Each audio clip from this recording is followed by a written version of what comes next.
আমার মোবাইল ফোনে এখন যে অ্যাপগুলা দেখতে পাচ্ছেন, এই অ্যাপগুলো একজন অ্যাপ ডেভেলপার অর্থাৎ ফোন থেকে যারা অ্যাপ তৈরি করে থাকেন তাদের ফোনে এই অ্যাপগুলো থাকা কিন্তু উচিত। কারণ এখানে দেখেন আমি একদম বিগিনার লেভেল থেকে শুরু করে একদম অ্যাডভান্স লেভেল পর্যন্ত যারা অ্যাপ তৈরি করে থাকেন সব অ্যাপ কিন্তু এখানে আমি রাখছি। এবং আমার যে ভিডিওগুলো আপনারা দেখেন সেসব ভিডিওতে যে অ্যাপগুলো আমি তৈরি করে থাকি এই সব অ্যাপ দিয়েই কিন্তু আমি অ্যাপগুলো মেক করি। সো যারা নতুন আছেন অ্যাপ তৈরি করতে চাচ্ছেন আপনারা, তারা কিন্তু এই যে হুপওয়েব অ্যাপটা আছে এই হুপওয়েব দিয়ে কিন্তু আপনারা অ্যাপ তৈরি করতে পারবেন এবং এইখানে HTML CL ফাইলে আপনি কিন্তু খুব সহজেই একটা অ্যাপ তৈরি করে ফেলতে পারবেন। সো এটা হচ্ছে একদম বিগিনার লেভেল যারা আছে তাদের জন্য। এবং একটু যদি অ্যাডভান্স হতে চান, আপনি যে স্ক্র্যাচার প্রোটা আছে এই স্ক্র্যাচার প্রো দিয়ে আপনি কিন্তু খুব সুন্দরভাবে একটা নেটিভ অ্যান্ড্রয়েড অ্যাপ তৈরি করতে পারবেন। এবং আপনি যদি এআইডি দিয়ে অ্যাপ তৈরি করতে চান সেক্ষেত্রে এআইডি ব্যবহার করতে পারেন, তবে এআইডি অনেক পুরনো একটা অ্যাপ, এইটাতে অনেক লাইব্রেরি আপনি ডাউনলোড করতে পারবেন না।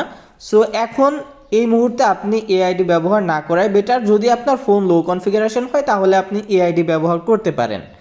এবং এইটা হচ্ছে অ্যান্ড্রয়েড কোড স্টুডিও। আপনি যদি ফোন দিয়ে কম্পিউটারের ফিলটা পেতে চান, অর্থাৎ কম্পিউটারে যেমন অ্যান্ড্রয়েড স্টুডিও আছে ওইখানে যেই ফাংশনগুলো আছে এই ফাংশনগুলো কিন্তু আপনি ফোন দিয়ে এই অ্যান্ড্রয়েড কোড স্টুডিও অথবা অ্যান্ড্রয়েড আইডিতে আপনি পেয়ে যাবেন। সো এখান থেকেও আপনি এখানে হচ্ছে আমি দেখাই জিনিসটা যে আমি যদি প্রজেক্ট ক্রিয়েট করতে যাই এখান থেকে আপনি জাভা কতলিন এইগুলা দিয়ে কিন্তু আপনি এখান থেকে অ্যাপ তৈরি করতে পারবেন। ওকে, এখানে জাভা কতলিন দুইটাই পেয়ে যাবেন। এবং আপনি যদি অ্যান্ড্রয়েড আইডিটা চান, অ্যান্ড্রয়েড আইডিটা একটু পুরনো, মানে Android code studio updated, Android আইডিটা একটু পুরনো। এটা সম্ভবত 24 সালের, আর অ্যান্ড্রয়েড কোড স্টুডিও 25 সালেও আপডেট এসেছিল।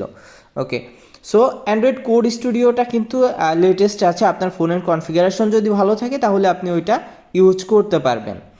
এবং আরেকটা আছে পাশে এ কোড এবং টারমাক্স দিয়ে আপনি যদি একদম অ্যাডভান্স লেভেলের হয়ে থাকেন, এ-কোড প্লাস টারমাক্স দুইটার কম্বিনেশনে আপনি কিন্তু অ্যাডভান্স লেভেলের অ্যাপ তৈরি করতে পারবেন। সেক্ষেত্রে আপনার কোডিং নলেজ ভালো থাকা লাগবে।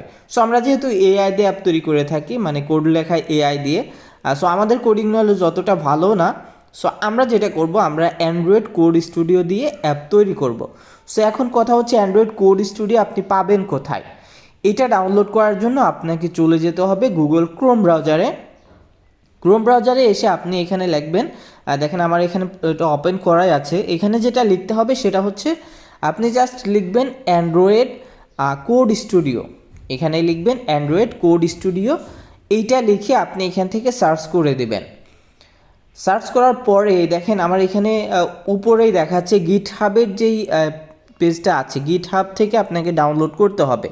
সো উপরে যে লিঙ্কটা থাকবে, দেখেন উপরে যে লিঙ্কটা আছে এরকম লিঙ্কে আপনি ক্লিক করবেন, গিটহাব থেকে আপনাকে ডাউনলোড করতে হবে।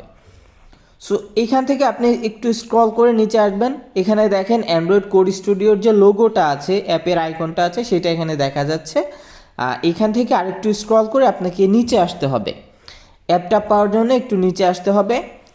নিচে আসার পরে এখানে দেখেন রিলিজের পরে একটা ভার্সনের লেখা আছে লেটেস্ট। সো এই যে V1.0.0 এই যে ভার্সনটা আছে এই ভার্সনের উপর আপনি ক্লিক করবেন। ক্লিক করার পরে এখানে এরকম একটা পেজ ওপেন হবে, স্ক্রল করে একটু নিচে আসবেন। নিচে আসার পরে আপনি দেখতে পাবেন অ্যাসেটস লেখা আছে, তার ভিতরে দুইটা অ্যাপের লিঙ্ক আছে। এই দুইটা অ্যাপের লিঙ্কের মধ্যে আপনার যেটা লাগবে আপনার ফোনের কনফিগারেশনের উপর ভিত্তি করে আপনি সেটা ডাউনলোড করবেন।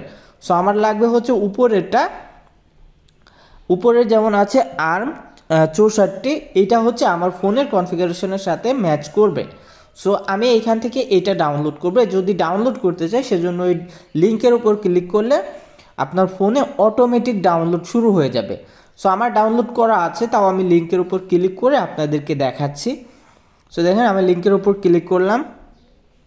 ক্লিক করার পরে কিন্তু এখান থেকে দেখেন আমার ডাউনলোড করতে বলতেছে, আমার অলরেডি ডাউনলোড করা আছে এই জন্য এরকম আসতেছে।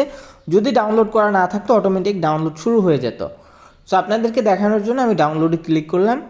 সো দেখেন এখানে থেকে ডাউনলোড শুরু হচ্ছে, আমি এটা ক্যান্সেল করে দিলাম কারণ আমার ডাউনলোড করা আছে এবং আমার ফোনে অলরেডি ইনস্টল করা আছে। সো এইটা সেট আপ দেওয়ার একটু ঝামেলা আছে। সো আপনি যদি অ্যান্ড্রয়েড আইডিটা সেট আপ দিতে যান, ওইটা একটু পুরোনো, আপনি সেট আপ দিতে গেলে অনেক ঝামেলার সম্মুখীন হবেন। সো প্রথমেই কিন্তু এরকম থাকবে না, আপনাকে সেট আপ দিয়ে নিতে হবে। সো আমার এখানে অনেক প্রজেক্ট ক্রিয়েট করা আছে, এই জন্য আমি আর আপনাদেরকে সেট আপ দিয়ে দেখাতে পারতেছি না নতুন করে। সো এটা সেট আপ দেওয়া সহজ আছে, অ্যান্ড্রয়েড কোড স্টুডিও। আপনি যখন অটো সেট আপে ক্লিক করবেন অটোমেটিক কিন্তু আপনার সেট আপটা হয়ে যাবে, আপনার কিছু করতে হবে না। বাট অ্যান্ড্রয়েড আইডিতে কিন্তু আপনি একটু ঝামেলা পোহাতে হবে।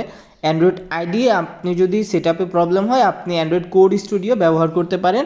যদি আপনি মোটেই না পারেন, একটি স্ক্রিনশট নেবেন, যেখানে আটকে যাবেন গুগল এআই স্টুডিও অথবা চ্যাট জিপিটিতে যেয়ে স্ক্রিনশটটা পেস্ট করে বলবেন যে এখন কি করব। আপনাকে চ্যাট জিপিটি অথবা আপনি যদি গুগল এআই স্টুডিও ব্যবহার করেন, আপনাকে কিন্তু গাইড করে দেবে আপনি কোথা থেকে কোথায় যাবেন, ও কিন্তু সব কিছু বলে দেবে। সো কোথাও যদি আটকে যান, চ্যাট জিপিটির সাহায্য নেবেন। আপনি এটা সেট আপ দিয়ে আপনি যদি এইটা দিয়ে অ্যাপ তৈরি করতে পারেন, নেটিভ অ্যান্ড্রয়েড অ্যাপ, আপনি একটা অ্যাডভান্স লেভেলে যেতে পারবেন। এখন এই যে Android code studio, Android ID, এটা সবার ফোনে সাপোর্ট করবে না, কারণ এটা হাই কনফিগারেশন ফোনে ছাড়া লো কনফিগারেশন ফোনে সাপোর্ট করবে না। তারা কি করবেন, তারা চাইলে অ্যান্ড্রয়েড আইডিটা ব্যবহার করতে পারেন, এটা সবার ফোনেই সাপোর্ট করবে। অথবা আপনি যদি অ্যান্ড্রয়েড আইডিটা বাদ দিতে চান, এটা ওল্ড ভার্সনের জন্য, সেক্ষেত্রে আপনি গুগল প্লে স্টোরে আসবেন, এখান থেকে লিখবেন কোড অ্যাসিস্ট। কোড অ্যাসিস্ট লিখে সার্চ করলে যে অ্যাপটা পাবেন, এই অ্যাপটা দিয়েও আপনি সেম নেটিভ অ্যান্ড্রয়েড অ্যাপ তৈরি করতে পারবেন। তবে কোড অ্যাসিস্টটা আমি ব্যবহার করেছি, বাট আমার কাছে অতটা ভালো লাগে নাই। সো যাদের ফোনে সাপোর্ট করবে না অ্যান্ড্রয়েড কোড স্টুডিও অথবা অ্যান্ড্রয়েড আইডি, তারা চাইলে কিন্তু অ্যান্ড্রয়েড এই যে কোড অ্যাসিস্টটা ব্যবহার করতে পারেন, এটাও অ্যান্ড্রয়েড আইডি। তবে এইটা প্লে স্টোরে যেহেতু পাবেন, আপনি অবশ্যই লেটেস্ট যে আপডেটগুলো দিবে ওইগুলো পেয়ে যাবেন। আর যদি আপনি অ্যান্ড্রয়েড কোড অ্যাসিস্ট অর্থাৎ কোড অ্যাসিস্ট নিয়ে ঝামেলায় পড়েন, আপনি যদি লো কনফিগারেশন ফোন হয় আপনার, আপনি অবশ্যই অ্যান্ড্রয়েড আইডিটা অর্থাৎ এই আইডিটা ব্যবহার করবেন, এটা সবার ফোনেই সাপোর্ট করবে। তবে এটা অনেক লেটেস্ট লাইব্রেরি আপনি পাবেন না। সো এই ছিল আজকের ভিডিও ভালো লেগে থাকলে অবশ্যই একটি লাইক দিয়ে কমেন্ট করে যাবেন। ধন্যবাদ সবাইকে।